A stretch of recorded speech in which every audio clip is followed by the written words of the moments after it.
Véi, hoje fez muito calor aqui em Conquista. Cansado. E aí pessoal, meu nome é George, esse é o Geolê e Geoleu Quando as Pessoas São Grandes e Deus é Pequeno, do Eduardo Welch, editora Batista Regular, livrinho aqui de 303 páginas.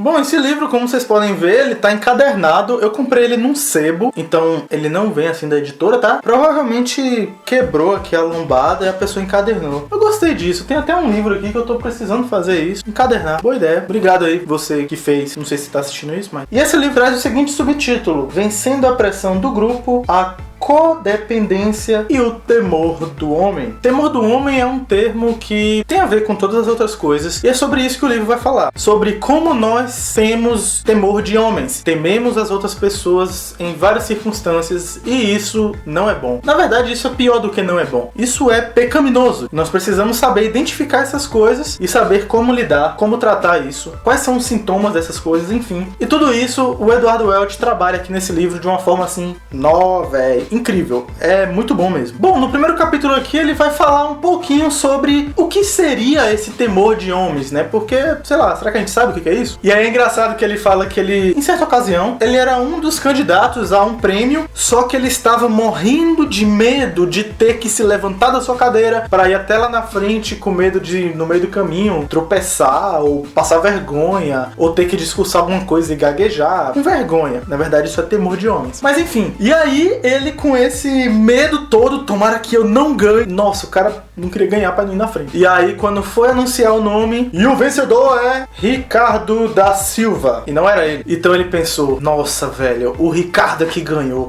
Ai, mas eu sabia que perdedor sou eu miserável, porque eu não consegui ganhar esse prêmio. E ele não queria ganhar o prêmio, e quando ele não ganhou, ele lamenta por não ter ganhado, porque ele queria ganhar o prêmio. Ou seja, isso mostra claramente um problema no coração. Isso mostra o quanto ele temia os homens, e não só isso, o quanto ele estava buscando a aprovação de homens. O que realmente ele estava preocupado era com o que as pessoas iriam pensar dele. É claro que ele não queria passar vergonha de ir na frente, mas é claro que seria bom estar à frente e ser aplaudido por ganhar um prêmio, né? Então, ainda no primeiro capítulo, ele diz o seguinte, que aquilo que você precisa, ou quem você precisa, vai controlar a sua vida e o seu coração. Então, o que você precisa? De quem você precisa? Isso vai dominar a sua vida, mas vai mesmo. E aí ele traz uma série de perguntas pra gente analisar nosso próprio coração, se a gente tem temor de homens ou não. E aqui vai rapidinho as perguntas. É mais ou menos a seguinte: você já lutou com pressão de grupo? De você estar num ambiente, todo mundo quer fazer algo, você não quer, mas você tem medo de ir contra a vontade dos outros, e você acaba dizendo que quer mesmo sem querer. Você está super atarefado? Por que isso pode ser um problema? Bom, infelizmente algumas pessoas são muito atarefadas porque não sabem dizer não aos outros, quer agradar a todo mundo, quer ser um contentador de pessoas. A autoestima é um problema crítico para você? A visão que você tem de si mesmo, se você se acha elevado demais ou se você acha fraco demais, como as pessoas veem você, isso é algo problemático? É bom pensar nisso. Você sempre pensa duas vezes antes de tomar uma decisão por causa do que as outras pessoas poderiam pensar? Será que você tem medo de cometer erros por causa das pessoas? Por causa do julgamento que as pessoas podem ter? Por causa de passar vergonha? Você se sente vazio e sem sentido? Você se sentiu fome de amor? Necessidade de ser amado pelos outros? Você fica envergonhado facilmente? Se a resposta for sim, então isso significa que você é muito influenciado pela opinião dos outros. Você é acostumado a contar mentirinhas brancas? Mentirinhas brancas seriam aquelas que são socialmente aceitáveis. Mentirinhas que você conta para não entrar em conflito, para não ter que expor algo mais, ou não ter que dizer não. Você tem inveja dos outros? Você é controlado pelo que as pessoas têm, pelo que as pessoas são e você não é? As outras pessoas geralmente deixam você irado ou depressivo? Em caso positivo, talvez elas sejam o centro controlador do seu coração. Você evita as pessoas? Mesmo que você evite por não gostar delas, ainda assim você é influenciado pelas pessoas. Ainda assim você é controlado por elas. Bom, essas perguntas são para sondar o nosso coração, e o Eduardo Welch, ele parte do pressuposto de que o temor de homens é um problema universal. Todos sofrem em alguma medida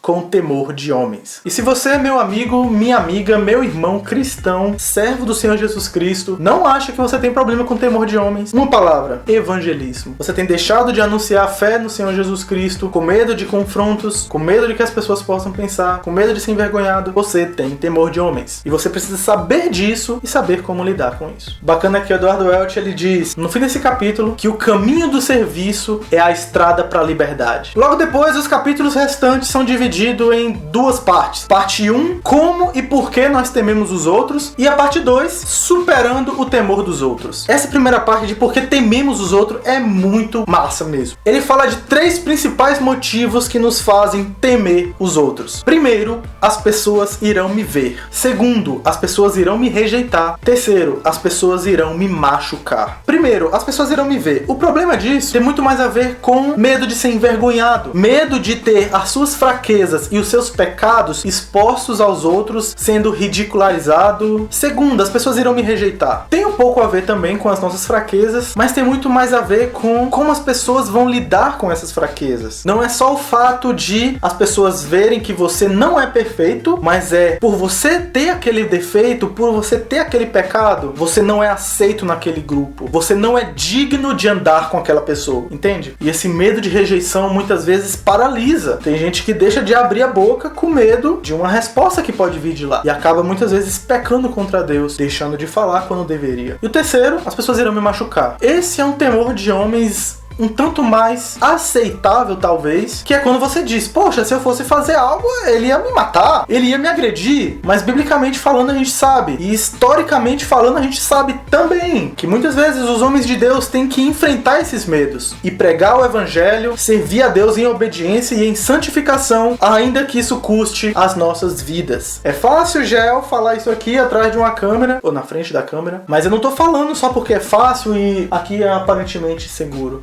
Mas eu falo porque é verdade. E você, meu amigo, você sabe que é verdade. Então ele fecha essa parte mostrando que o mundo incentiva isso. O mundo quer que você tenha medo das pessoas. O mundo incentiva a competição entre pessoas. O mundo quer que você tenha apenas essa visão horizontal, essa visão superficial e não olhe para o alto. Então, depois de já bem estabelecido que sim, nós temos temor de homens, como a gente luta com isso? E a resposta dele basicamente é o seguinte: nós deixamos de temer os homens quando tememos a Deus. Essa é a proposição básica que ele destrincha na parte 2 do livro. E o que você precisa para temer a Deus? A primeira coisa, para temer a Deus, você precisa conhecer a Deus. Então ele vai falar sobre a necessidade de um estudo bíblico, de dedicação às escrituras, de dedicação em buscar conhecer a Deus, em aprender com os mestres, com os seus pastores, com a comunidade da igreja. E depois que você conhece a Deus, de como ele é santo, perfeito, depois que você conhece a lei de Deus e o que ele exige de nós, então ele fala, agora que você viu a Deus, olhe para você. Então ele traz alguns princípios de como examinar o seu próprio coração em relação aos desejos e anseios que você tem. Por que você é tão controlado por aquela pessoa? Por que quando você tá naquele grupo você deixa de ser quem você é? Se todo mundo diz que tá indo bem e uma pessoa diz que você está indo mal, você acredita naquela pessoa e fica abatido, fica triste, desanimado, não quer fazer mais nada? Corta os pulsos? Não cortem os pulsos. Então ele traz alguns princípios para você olhar na sua vida o que aconteceu, por que aquilo é tão paralisante, porque aquela pessoa, aquele acontecimento, aquele pecado é tão terrível na sua vida que faz você deixar todos os princípios que você conhece da palavra de Deus para obedecer aquele ídolo. Por quê? E depois de sondar o seu coração, comparar à luz da palavra de Deus, ele questiona um pouco mais também sobre as suas necessidades. Necessidade é uma palavra que, sei lá, talvez cada pessoa vai ter uma definição diferente, talvez cada pessoa vai citar exemplos de necessidades diferentes. Mas o Welch veio falar nesse livro que algumas das coisas que nós consideramos necessidades não são de fato. E muita gente pensa que Jesus Cristo é aquele que vem para satisfazer as nossas necessidades. Necessidade de autoestima, necessidade de ser valorizado. Alguns vão dar a resposta de que realmente você precisa ser mais valorizado, ser mais amado. Outros vão dizer, não, mas é justamente isso, Deus te ama. Jesus Cristo vem para preencher esse vazio no seu coração. E o grande problema disso é que o homem se torna o centro. E Deus é aquele que é o servo do homem. Deus é aquele que é adorador do homem, que vem para servi-lo, para louvá-lo, pra exaltá-lo.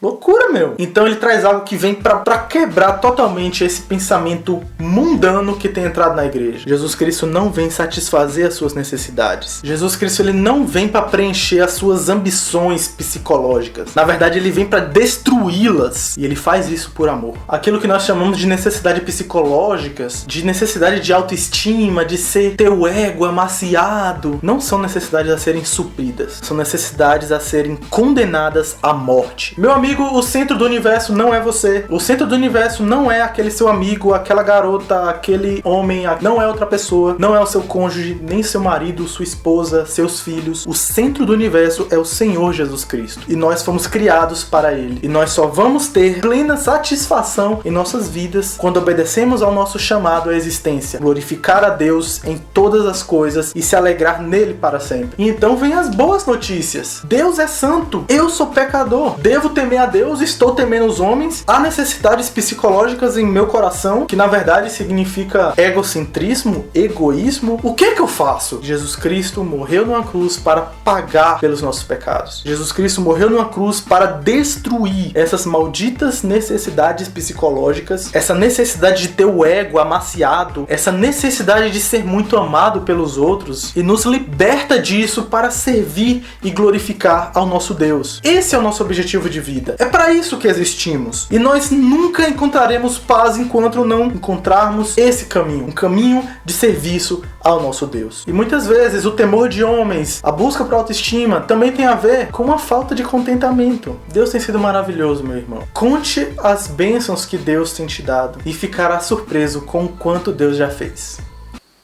Nós cantamos esse hino na igreja hoje. E depois de falar de alegria, ele vai falar sobre amor. Ame o outro. E ele divide isso em duas partes. Ame o seu próximo e os seus inimigos. Ame indistintamente. Ame aqueles que carecem de necessidade. Mesmo que ele seja uma pessoa que odeie você. Meu amigo, quer ver uma coisa para quebrar a sua necessidade de autoestima? É se dispor voluntariamente a servir aquela pessoa que você sabe que não gosta de você. Aquela pessoa que você sabe que daria tudo para te ver na lama. Mas você se levanta e se dispõe a dar um copo d'água, a servir um lugar para ela sentar. Meu, isso é humilhante. Ainda mais se você pecou contra ela. Vá de coração aberto e peça perdão. É humilhante. Mas essa humilhação não é pra ficar na humilhação, no sofrimento. Não é uma busca por martírio que você tá procurando, mas é uma busca por honrar a Deus e se colocar no lugar de Cristo Jesus, que morreu na mão de pecadores para nos salvar. Isso é viver como Cristo, meus irmãos. E não só os inimigos e os próximos, mas também amar os seus irmãos na fé. Busque servir na igreja, busque trabalhar, pense em quais são os seus dons, pense o que na igreja precisa ser melhorado, junte isso tudo e vá trabalhar, vai servir os seus irmãos, vai ser útil no reino de Deus. E isso me faz lembrar uma frase da minha querida amiga Ana. Uma frase de Ana que ela colocou no Twitter uma vez. E a frase é o seguinte: quando nós pensamos, devo olhar mais pra mim e cuidar mais de mim, na verdade deveríamos dizer, devo olhar mais pro outro e cuidar mais do outro. Então é isso, galera. Esse é o livro Quando as Pessoas São Grandes e Deus é Pequeno. Título enorme, toda vez que eu vou falar isso, quando as pessoas são grandes. Eu gostei muito de ler esse livro porque eu li ele após ter lido Autoestima, do Jay Adam, Instrumentos da Mão do Redentor, do Paul Tripp, e Desejo de Agradar a Outros, do Lou Priolo. E praticamente as mesmas ideias desses três livros estão contidas nesse aqui, só que de uma forma a sintetizar tudo, a abranger tudo e com um teor mais prático. Eu achei bem mais prático, assim, em termos dos outros. Não tão profundo, é claro, quanto os outros, já que é um livro que vai falar de todos os outros assuntos, não poderia ser com a mesma profundidade, mas excelente. Bom, então é isso, pessoal. Eu vou ficando por aqui. Eu tô cansado, tô com calor, vou tomar banho. Me acompanhe lá no Facebook, facebook.com/geolivros. Lá eu tenho compartilhado trechos das leituras que eu leio, compartilho algumas fotos das páginas dos livros, converso um pouco sobre algumas ideias que eu tenho aqui pro canal e tal. E, na boa, eu acho que é o melhor lugar pra gente discutir e tal, tá mais perto de vocês. Então, por favor, interage lá. Aparece lá, comenta pra gente ter uma conversa legal, beleza? Esqueci de ligar no microfone, já tá no final do vídeo de novo, então foi mal, velho. Eu sou falho. Mas é isso aí, obrigado por ter assistido esse vídeo. Aqui embaixo tem a caixa de comentários aí que você pode ficar à vontade pra comentar. E tchau!